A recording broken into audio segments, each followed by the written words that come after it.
आपण भारतीय राज्यघटनेतील मूलभूत हक्कांअंतर्गत येणारे धर्म स्वातंत्र्याचा हक्क सविस्तरपणे पाहूयात. कलम 25 सदसद विवेक बुद्धीचे स्वातंत्र्य आणि धर्माचे मुक्त प्रकटीकरण, आचरण व प्रसार. कलम 26 धार्मिक व्यवहारांचे व्यवस्थापन करण्याचे स्वातंत्र्य. कलम 27 एखाद्या विशिष्ट धर्माच्या संवर्धनाकरता कर देण्याबाबत स्वातंत्र्य. आणि कलम 28 विवक्षित शैक्षणिक संस्थात धार्मिक शिक्षण अथवा धार्मिक उपासना यांना उपस्थित राहण्याबाबत स्वातंत्र्य.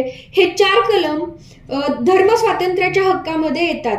कलम 25 नुसार सदसद विवेक बुद्धीचे स्वातंत्र्य आणि धर्म मुक्तपणे प्रकट करण्याचा, आचरण्याचा आणि त्यांचा प्रसार करण्याचा सर्व व्यक्तींना समान हक्क आहे. या तरतुदीतील संज्ञांचा अर्थ पुढील प्रमाणे आहे. सदसद विवेक बुद्धीचे स्वातंत्र्य. एखाद्या व्यक्तीचे देव किंवा प्राणी यांच्याशी असलेले नाते त्याला हवे तसे बनवण्याचे आंतरिक स्वातंत्र्य. धर्माचे मुक्त प्रकटीकरण करण्याचा हक्क. आपली धार्मिक श्रद्धा आणि विश्वास उघडपणे आणि मुक्तपणे घोषित करणे. धर्म आचरण्याचा हक्क. धार्मिक उपासना, विधी, समारंभ आणि श्रद्धा आणि कल्पनांचे प्रदर्शन करणे. धर्माचा प्रसार करण्याचा हक्क. आपल्या धार्मिक श्रद्धांचा इतरांपर्यंत प्रसार किंवा प्रचार किंवा आपल्या धर्माच्या तत्वांचे प्रदर्शन करणे, मात्र यात दुसऱ्या व्यक्तीला आपल्या धर्मात धर्मांतर करण्यास प्रवृत्त करण्याचा हक्क समाविष्ट नाही. सक्तीने केलेले धर्मांतर सर्व व्यक्तींना समान हक्काने प्रदान करण्यात आलेल्या सदसद विवेक बुद्धीच्या स्वातंत्र्यावर आघात करते. कलम 25 मध्ये केवळ धार्मिक श्रद्धाच नाही तर धार्मिक प्रथा अर्थात विधी देखील समाविष्ट आहेत, हे वरील चर्चेवरून स्पष्ट होते.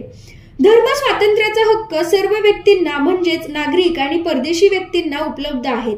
मात्र हे हक्क सार्वजनिक सुव्यवस्था, नैतिकता, आरोग्य आणि मूलभूत हक्कांशी संबंधित इतर तरतुदींच्या अधीन आहेत. याबाबत शासनाला पुढील बाबींसाठी परवानगी आहे. 1. धार्मिक प्रथेशी संबंधित कोणत्याही आर्थिक, वित्तीय, राजकीय किंवा इतर धर्मनिरपेक्ष कृतींचे नियमन किंवा प्रतिबंध करणे. आणि 2. समाज कल्याण आणि समाज सुधारणांची तरतूद करणे किंवा हिंदू धर्मातील सर्व संवर्ग आणि घटकांसाठी सार्वजनिक स्वरूपाच्या हिंदू धार्मिक संस्था खुल्या करणे. कलम 25 मध्ये आणखी 2 स्पष्टीकरणे दिलेली आहेत. शीख धर्माचे प्रकटीकरण करताना कृपाण बाळगणे समाविष्ट आहे आणि हिंदू या संज्ञेच्या संदर्भात शीख, जैन आणि बौद्ध धर्मांचे आचरण करणाऱ्या व्यक्तींचा उल्लेख समाविष्ट आहे. या खंडात हिंदू या संज्ञेच्या संदर्भात शीख, जैन आणि बौद्ध धर्मांचे आचरण करणाऱ्या व्यक्तींचा उल्लेख समाविष्ट आहे आणि हिंदू धार्मिक संस्थांचा संदर्भही त्यानुसारच लावला जाईल. कलम 25. कलम 26 धार्मिक व्यवहारांचे व्यवस्थापन करण्याचे स्वातंत्र्य. कलम 26 नुसार प्रत्येक धार्मिक संप्रदाय किंवा त्याच्या कोणत्याही गटाला खालील हक्क उपभोगता येतील. 1. धार्मिक आणि धर्मादायी प्रयोजनांकरिता संस्था स्थापन करण्याचा आणि त्यांची देखभाल करण्याचा हक्क. 2. धर्माच्या बाबतीत स्वतःचे व्यवहार व्यवस्थापित करण्याचा हक्क. 3.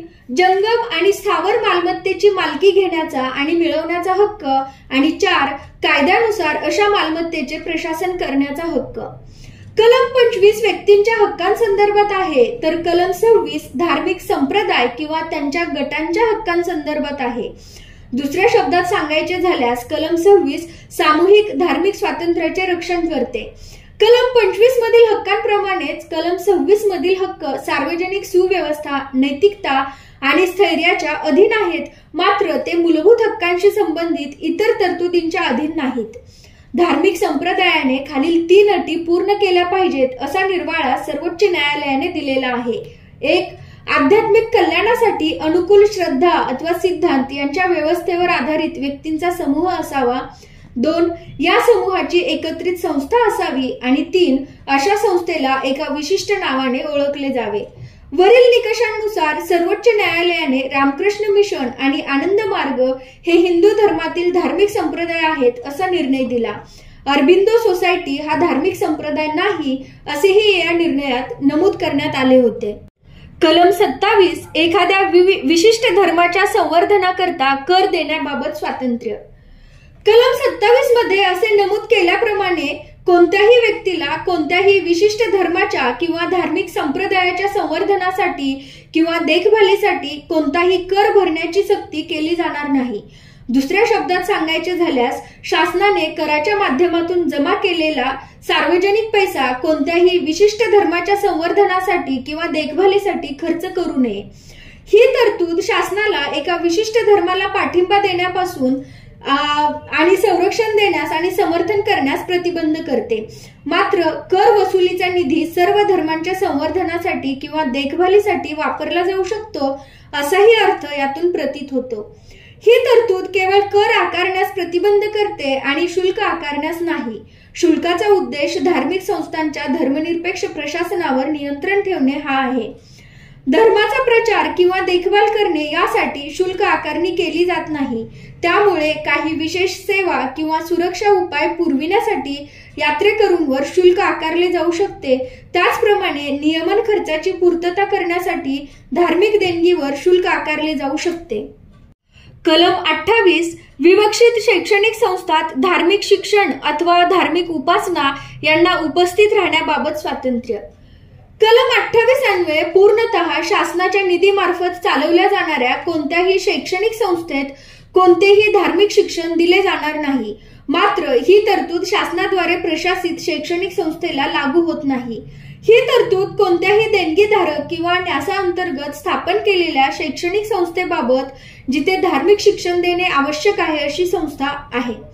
या व्यतिरिक्त शासनाने मान्यता दिलेल्या किंवा शासनाच्या निधीतून अनुदान मिळणाऱ्या कोणत्याही शैक्षणिक संस्थेतील कोणत्याही धार्मिक सूचना किंवा उपासनेला कोणत्याही व्यक्तीला त्यांच्या संमतीशिवाय उपस्थित राहण्याची सक्ती करता येणार नाही.